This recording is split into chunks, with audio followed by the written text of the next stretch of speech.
അല്ലാഹു സുബ്ഹാനഹു വതആല പരിശുദ്ധമായ സമയങ്ങളുടെ ബർക്കത്ത് കൊണ്ട് നാം ഏവരെയും അനുഗ്രഹിക്കട്ടെ. അറിഞ്ഞും അറിയാതെയും ഒക്കെ ഇതുവരെ ചെയ്തുപോയ സർവ്വ തെറ്റുകളും അത്യുദാരനായ പടച്ച റബ്ബ് അവൻ്റെ ഔദാര്യം കൊണ്ട് നമുക്ക് പരിപൂർണമായി മഗ്ഫിറത്ത് പ്രദാനിച്ച് അനുഗ്രഹിക്കട്ടെ. രോഗബല മുസീബത്തുകളിൽ നിന്ന് ശിഫയും സലാമത്തും തന്ന അല്ലാഹു അനുഗ്രഹിക്കട്ടെ. മരിച്ചുപോയവർ, കാരണവന്മാർ, തൊട്ടടുക്കൽ പള്ളിക്കാട്ടിൽ ആറടി മണ്ണിൽ അന്ത്യവിശ്രമം കൊള്ളുന്ന മുഴുവൻ മുഅ്മിനീങ്ങൾ, മുഅ്മിനാത്തുകൾ, മുഴുവൻ ഖബറാളികൾ പരിശുദ്ധമായ ഈ മാസത്തിൻ്റെ വെളിച്ചം കൊണ്ട് അവരുടെ ഖബറുകൾ അല്ലാഹു അലങ്കരിക്കട്ടെ. നാളെ ജന്നത്തുൽ ഫിർദൗസിൽ ഒരുമിക്കാൻ അവർക്കും നമുക്കും അല്ലാഹു തൗഫീഖ് നൽകട്ടെ. ആമീൻ ബിറഹ്മതിക യാ അർഹമർ റഹീമീൻ. ബഹുമാനമുള്ള സത്യവിശ്വാസികളെ, പരിശുദ്ധമായ ബറാഅത്ത് രാവിനോട് നാം കൂടുതൽ അടുത്ത് എത്തിച്ചേർന്നിരിക്കുകയാണ്.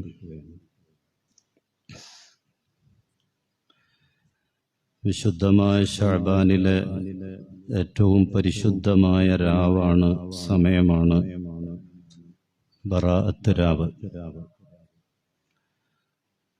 ഇന്ന് വെള്ളിയാഴ്ച ജുമുഅ ദിവസം ശഅബാൻ 11,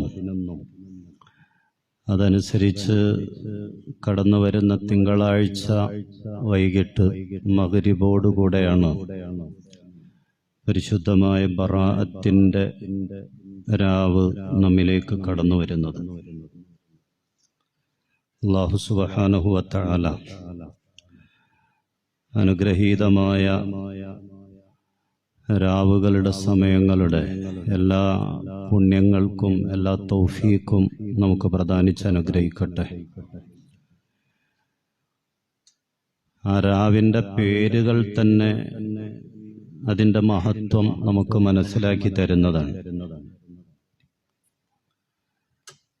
ലൈലത്തുൽ ബറാഅത്ത് എന്ന് പറഞ്ഞാൽ മോചനം എന്നാണ് അർത്ഥം.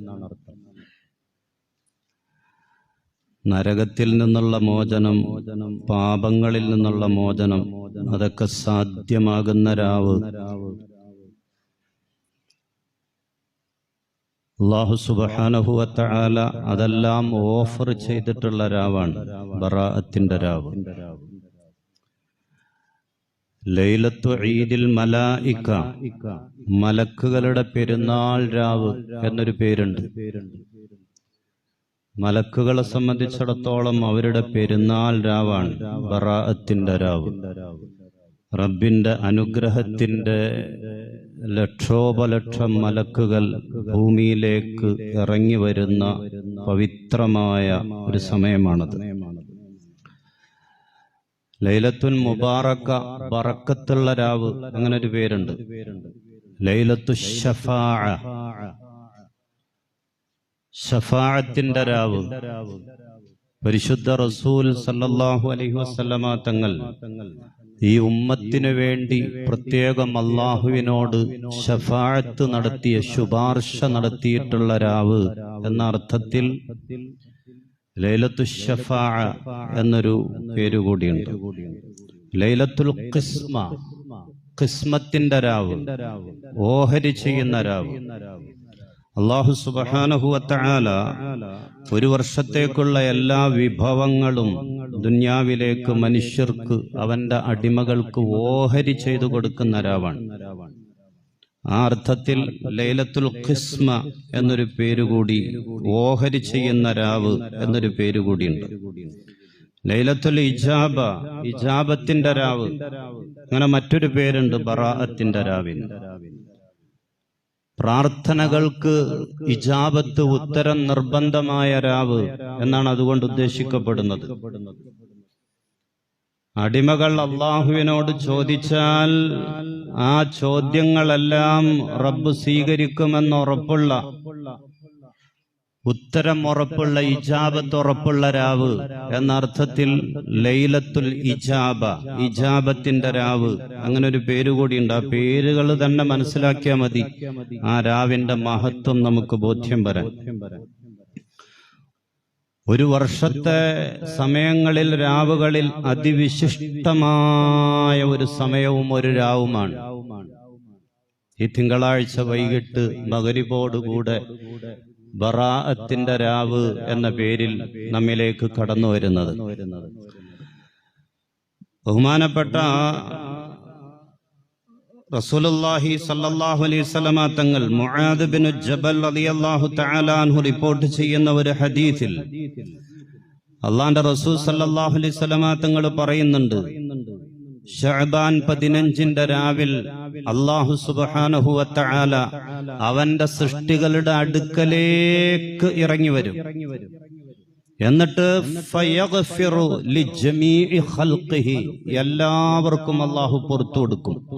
എന്ന് പറഞ്ഞാൽ ആവശ്യക്കാരായ, ചോദിക്കുന്ന ഏവർക്കും അല്ലാഹു പുറത്തു കൊടുക്കും. ഇല്ലാ ലിമുശ്രിക്കിൻ, മുശ്രിക്കായ മനുഷ്യനില്ല.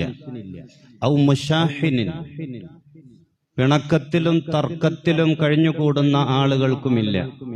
ഇത് അടിവരയിട്ട് മനസ്സിലാക്കേണ്ട ഒരു പോയിന്റാണ്. മുശ്രിക്കിനില്ല, അത് നമ്മളെ ബാധിക്കുന്നില്ല. ഔ മുശാഹിനിൻ, ആളുകളുമായി തർക്കത്തിൽ, അകൽച്ചയിൽ, പിണക്കത്തിൽ ഒക്കെ കഴിഞ്ഞുകൂടുന്ന ആളുകൾ, അവരൊക്കെ ചോദിച്ചാലും എത്ര വലിയ ബറാഅത്തിന്റെ അല്ലെങ്കിൽ ലൈലത്തുൽ ഖദറിന്റെ രാവാണെങ്കിലും ഇതിനൊന്നും മറുപടിയില്ല എന്ന് റസൂലുള്ളാഹി സ്വല്ലല്ലാഹു അലൈഹി വസല്ലമ തങ്ങൾ പഠിപ്പിക്കാൻ.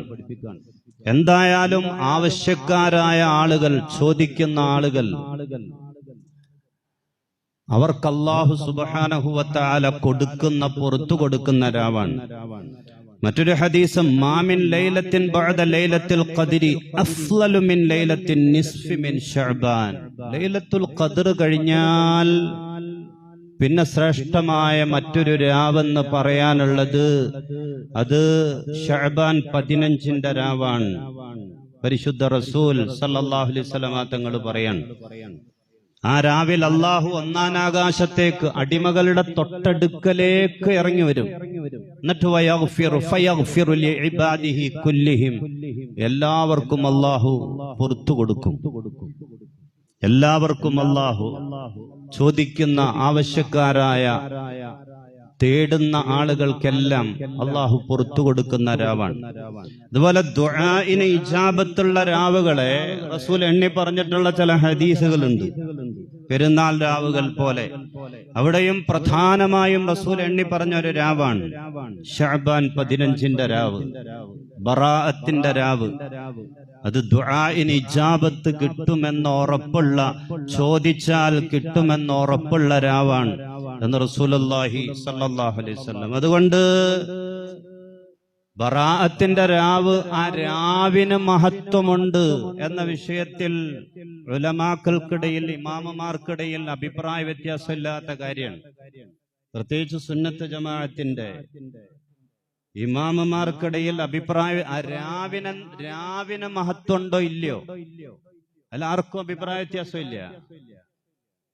മഹത്വമുള്ള രാവാണ്. ധാരാളം ഹദീസുകളിലൂടെ അതിന്റെ ഫള് റസൂലുള്ളാഹി സ്വല്ലല്ലാഹു അലൈഹി വസല്ലമ തങ്ങൾ പഠിപ്പിച്ചു തന്നിട്ടുള്ളതാണ്. അന്ന് എന്തൊക്കെ അമലുകളാണ് ശ്രദ്ധിക്കേണ്ടത്? സമയം വളരെ കുറവാണ്, 1 മണി കഴിഞ്ഞു. തുച്ഛമായ മിനിറ്റുകളെ നമ്മുടെ മുന്നിലുള്ളൂ.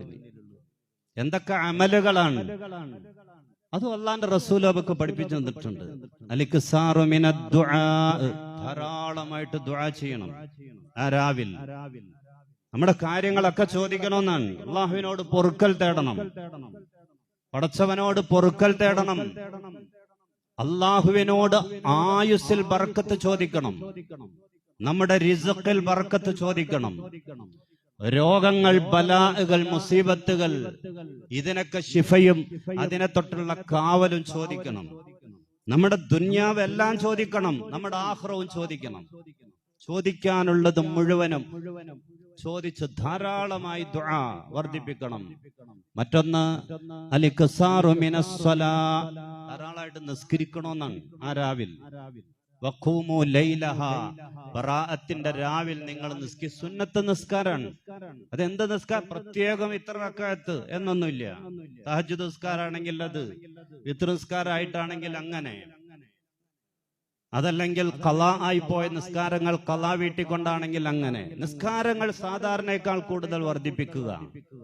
മറ്റൊന്ന്, മരിച്ചുപോയവരെ, നമ്മുടെ കാരണവന്മാരെ ഓർക്കുകയും അവരുടെ ഖബറുകൾ സിയാറത്ത് ചെയ്യുകയും ചെയ്യുക റസൂല് പഠിപ്പിച്ചെന്ന അമലാണ്. ബറാഅത്ത് രാവിൽ ജന്നത്തുൽ ബഖീഇൽ സുദീർഘമായി അള്ളാന്റെ റസൂല് സിയാറത്ത് ചെയ്തുകൊണ്ട് ദുആ ചെയ്തുകൊണ്ട് നിന്നു എന്ന് ആയിഷ ബീവി റളിയല്ലാഹു തആല അൻഹ നമുക്ക് പഠിപ്പിച്ചു തരുന്നുണ്ട്. സുദീർഘമായി. അതുകൊണ്ട് ആ രാവിൽ മരിച്ചവരെ ഓർക്കണം, അവരുടെ ഖബറുകൾ സിയാറത്ത് ചെയ്തിട്ട് അവർക്ക് വേണ്ടി ദുആ ചെയ്യണം. നാലാമത്തത്, അതിന്റെ പകല് നോമ്പൊടിക്കുക. വസൂമൂ നഹാറഹ, 15ന്റെ അന്ന് പകൽ, നമുക്ക് ചൊവ്വാഴ്ചയാണ്, ആ പകല് നോമ്പ്. ഇതെല്ലാം ഹദീസുകളിൽ, അള്ളാന്റെ റസൂലിന്റെ ഹദീസുകളിൽ തഅദ്ദുദ് തുർക്ക് കൊണ്ട് സ്വീകാര്യമായ ഹസൻ എന്ന മർത്തബയിലേക്ക് ഉയർന്നിട്ടുള്ള ഹദീസുകളിൽ നമുക്ക് പഠിപ്പിച്ചു തരുന്ന സുന്നത്തായ നബിചര്യയായ കാര്യങ്ങളാണ്. ധാരാളം ദുആ വർദ്ധിപ്പിക്കുക, രാത്രി നിസ്കാരങ്ങൾ വർദ്ധിപ്പിക്കുക, മരിച്ചുപോയവരെ ഓർക്കുകയും അവരുടെ ഖബറുകൾ സിയാറത്ത് ചെയ്യുകയും അവർക്ക് വേണ്ടി ദുആ ചെയ്യുകയും ചെയ്യുക, പകല് നോമ്പനുഷ്ഠിക്കുക എന്നൊക്കെ ഉള്ളത്. ഇതെല്ലാം സ്വീകാര്യമായ തഅദ്ദുദ് തുർക്ക്, അതുമായി ബന്ധപ്പെട്ട ഉസ്താദുമാർക്കൊക്കെ തിരിയുന്ന ഒരു പ്രയോഗമാണ്. അതിലൂടെ ഹസൻ എന്ന മർത്തബയിലേക്ക് ഉയർന്ന സ്വീകാര്യമായ ഹദീസുകൾ നമുക്ക് പഠിപ്പിച്ചു തരുന്ന നബിചര്യയാണ്. അല്ലാഹു സുബ്ഹാനഹു വ തആല നമുക്ക് തൗഫീഖ് നൽകട്ടെ. അവിടെ നമ്മൾ ചേർത്ത് മനസ്സിലാക്കേണ്ട വേറെ 1-2 കാര്യങ്ങൾ കൂടിയുണ്ട്.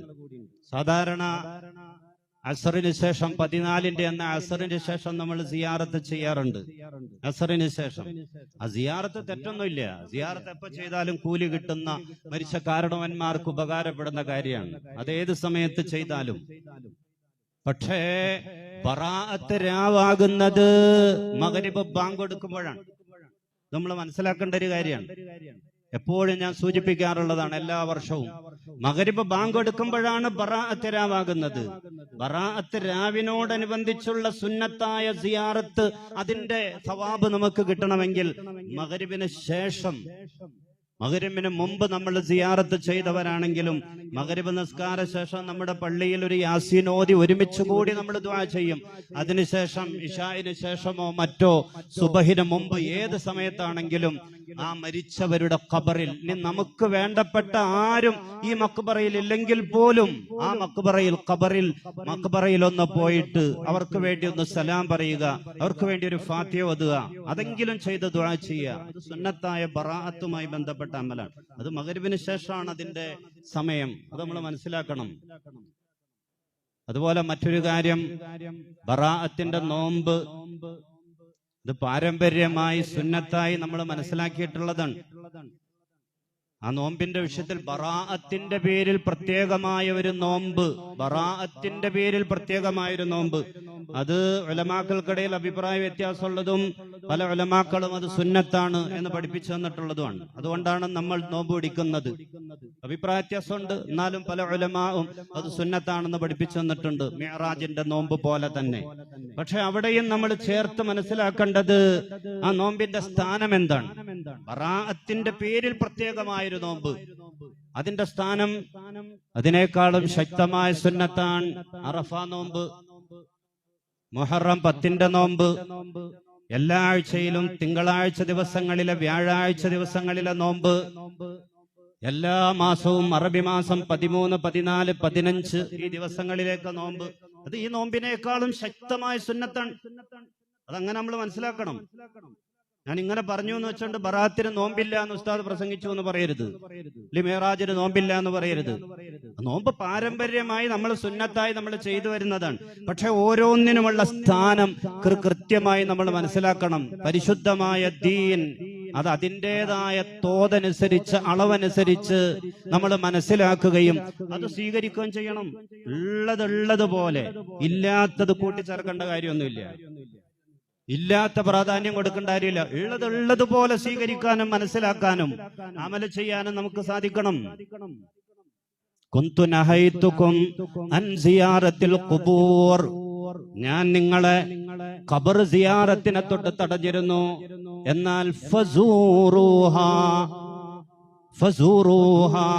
നിങ്ങൾ സിയാറത്ത് ചെയ്തോ, അതിന് നിങ്ങൾക്കുള്ള അനുവാദം ഞാൻ ഇപ്പോൾ നൽകുകയാണ്. ഖബർ സിയാറത്തുമായി ബന്ധപ്പെട്ട് അള്ളാന്റെ റസൂലിന്റെ അവസാനത്തെ സ്റ്റേറ്റ്മെന്റ് ആണത്. അവസാനത്തെ സ്റ്റേറ്റ്മെന്റ്, പ്രസ്താവന അതാണ്, നിങ്ങൾക്ക് സിയാറത്ത് ചെയ്യാം. അടുത്തൊരാളുടെ പ്രസംഗം കേട്ടു, ജീവിതത്തിൽ ഇതുവരെ ഒരു വലിയന്റെയും ഖബർ സിയാറത്ത് ഞാൻ ചെയ്തിട്ടില്ല എന്നുള്ളത് എന്റെ ജീവിതത്തിലെ ഏറ്റവും വലിയ അഭിമാനമായിട്ട് ഞാൻ കരുതാണ് എന്നും പറഞ്ഞ് പ്രസംഗിക്കുന്ന ഒരു സംഘടനാ നേതാവിന്റെ പ്രസ്താവന. എന്റെ ജീവിതത്തിൽ ഇതുവരെ ഒരു ചന്ദനക്കുടത്തിനും ഞാൻ പങ്കെടുത്തിട്ടില്ല എന്ന് വേണമെങ്കിൽ നമുക്ക് പറയാം. കാരണം അത് ദീനിലില്ലാത്ത ഏർപ്പാടാണ്, അത് ദീനിലില്ലാത്ത കാര്യമാണ്. പക്ഷേ റസൂൽ അവസാനമായി നിങ്ങൾ സിയാറത്ത് ചെയ്തോ എന്ന് പറഞ്ഞ അനുവാദം തന്നിട്ടുള്ള ഒരു കാര്യം, അത് ഇതുവരെ ഞാൻ ചെയ്തിട്ടില്ല എന്ന അഭിമാനത്തോടെ പറയാന്ന് പറഞ്ഞിട്ടുണ്ടെങ്കിൽ ദീനിലുള്ളത് അതുപോലെ നമ്മൾ അവിടെ ഖബർ സിയാറത്തുമായി ബന്ധപ്പെട്ട് പാടില്ലാത്ത എന്തെങ്കിലും അനിസ്ലാമികമായ എന്തെങ്കിലും ഉണ്ടോ, അത് നമ്മൾ തള്ളിക്കളയണം, അത് നമ്മൾ സ്വീകരിക്കേണ്ട കാര്യമില്ല. പക്ഷെ സുന്നത്തിനെ സുന്നത്തല്ല എന്ന് നമ്മൾ പറഞ്ഞേക്കരുത്. പുതിയ വീട് വച്ചിട്ട് പാലുകാച്ചലുമായി ബന്ധപ്പെട്ട് സുബഹ് നിസ്കാരം ആണുങ്ങൾ വീട്ടിൽ ജമാഅത്തായിട്ട് നിസ്കരിക്കുന്ന ഒരു രീതി മുമ്പ് പലപ്പോഴും ഞാൻ സൂചിപ്പിച്ചിട്ടുള്ളതാണ്. അത് ദീനിലില്ലാത്ത ഒരു ഏർപ്പാടാണ്. അങ്ങനെ ഒരു സുന്നത്തില്ല. വീട് വച്ചിട്ട്, പുതിയ വീട് വച്ചിട്ട് സുബഹ് നിസ്കാരം ആണുങ്ങൾക്ക് നിസ്കരിക്കാം, തഹജ്ജുദ് നിസ്കരിക്കാം, അല്ലെങ്കിൽ സുബഹിന്റെ സുന്നത്ത് നിസ്കരിക്കാം. അതല്ലാതെ ആണുങ്ങൾ, പുരുഷന്മാർ, ആരോഗ്യമുള്ള പുരുഷന്മാർ പുതിയ വീട് വച്ചിട്ട് അതിന്റെ ഉദ്ഘാടനം എന്ന് പറഞ്ഞ് സുബഹ് ജമാഅത്തായിട്ട് വീട്ടിൽ നിസ്കരിക്കാൻ അങ്ങനെ ഒരു സുന്നത്തില്ല. നമുക്ക് സുബഹ് നിസ്കാരം കഴിഞ്ഞിട്ട് ഖുർആൻ ഓതാം, മൗലിദ് പാരായണം നടത്താം, നേർച്ച നടത്താം, അതെല്ലാം ചെയ്താൽ അതെല്ലാം ബർക്കത്താണ്, അതെല്ലാം ബർക്കത്താണ്. പക്ഷെ സുബഹ് ജമാഅത്തായിട്ട് അത് പള്ളിയിൽ ചെയ്യേണ്ട, പുരുഷന്മാർ പള്ളിയിൽ ചെയ്യേണ്ട സുബഹ് അത് നിസ്കരിക്കേണ്ട ഒരു അമലാണ്. അത് വർഷത്തിൽ അല്ലെങ്കിൽ ജീവിതത്തിൽ ഒരൊറ്റ ദിവസമല്ലേ ഉസ്താദെ, പറഞ്ഞിട്ട് കാര്യമില്ല, ഒരൊറ്റ ദിവസമാണെങ്കിലും വീട്ടിൽ ചെയ്യേണ്ട ഒരു അമലാണ്. അതങ്ങനെ തന്നെ, അത്തരം കാര്യങ്ങൾ അങ്ങനെ തന്നെ ദീനിലുള്ളതുപോലെ നമ്മൾ കൂട്ടിച്ചേർക്കേണ്ട കാര്യമില്ല. ഇല്ലാത്തതിനെ കൂട്ടിച്ചേർക്കുകയോ ഉള്ളതിനെ നമ്മൾ ഒഴിവാക്കുകയോ ചെയ്യേണ്ട കാര്യമില്ല. അടുത്ത് സലാത്തുൽ ഉൻസ് എന്നും പറഞ്ഞൊരു നിസ്കാരത്തെ പറ്റി ഒരാൾ സംശയം ചോദിച്ചു. സലാത്തുൽ ഉൻസ് സോഷ്യൽ മീഡിയയിൽ, ഇൻസ്റ്റഗ്രാമിൽ ഏതോ ഒരു തലക്കെട്ടുള്ള ഒരാൾ അദ്ദേഹത്തിന്റെ റീൽസിലൂടെ പരിചയപ്പെടുത്തിയ ഒരു നിസ്കാരമാണ്. മരിച്ചുപോയ ആളുകൾക്ക് ഖബറിൽ ഈനാസ് കിട്ടാൻ, ആശ്വാസം കിട്ടാൻ വേണ്ടി 2 റക്അത്ത് നിസ്കരിക്കുക. ആള് മരിച്ചുപോയി, അയാൾക്ക് വേണ്ടി നമ്മൾ നിസ്കരിക്കുകയാണ്. മയ്യിത്ത് നിസ്കാരത്തെ പറ്റിയല്ല, ഖബറിൽ ആശ്വാസം കിട്ടാൻ വേണ്ടി 2 റക്അത്ത് നിസ്കരിക്കുക. ശരിയാണത്, ചില ഹദീസുകളിലൊക്കെ അങ്ങനെയുള്ള ഒരു നിസ്കാരത്തെ പറ്റിയുള്ള പരാമർശമൊക്കെ ഉണ്ട്. പക്ഷേ ആ ഹദീസുകളിൽ നിന്നും ഈ സമുദായം, ഈ ഉമ്മത്ത് നബിചര്യയായി സുന്നത്തായി സ്വീകരിക്കേണ്ട നിസ്കാരങ്ങൾ ഏതൊക്കെ എന്ന് ഫുഖഹാക്കൾ നമുക്ക് പഠിപ്പിച്ച് എണ്ണി പറഞ്ഞിട്ടുണ്ട്. ആ കൂട്ടത്തിലൊന്നും അത് പറയാത്ത നിസ്കാരമാണ്. അതുകൊണ്ട് ഒരാൾക്ക് വ്യക്തിപരമായി ചെയ്യണമെങ്കിൽ ചെയ്യാം, അതല്ല സോഷ്യൽ മീഡിയയിലൂടെ ഫത്വ കൊടുത്ത് പ്രചരിപ്പിക്കേണ്ട നിസ്കാരമൊന്നും അല്ല അത്. ആർക്കെങ്കിലും ഒക്കെ ചെയ്യണമെങ്കിൽ ചെയ്യാം എന്ന് മാത്രമേ ഉള്ളൂ. വലിയ പ്രചരണം കൊടുത്ത് ഫത്വ കൊടുത്ത് ഇതുപോലെ മൈക്കിന്റെ മുമ്പിൽ എന്ന് പറയേണ്ട നിസ്കാരങ്ങളൊന്നുമല്ല. അത്തരം പലതും ബറാഅത്തുമായി ബന്ധപ്പെട്ടും എന്റെ പ്രിയമുള്ള സഹോദരങ്ങൾ, അത് സുന്നത്താണ്, പാരമ്പര്യമായ അമലാണ്, അത് നബിചര്യയാണ്, റസൂല് പഠിപ്പിച്ചതാണ്. പ്രധാനപ്പെട്ട അമലുകളുണ്ട്.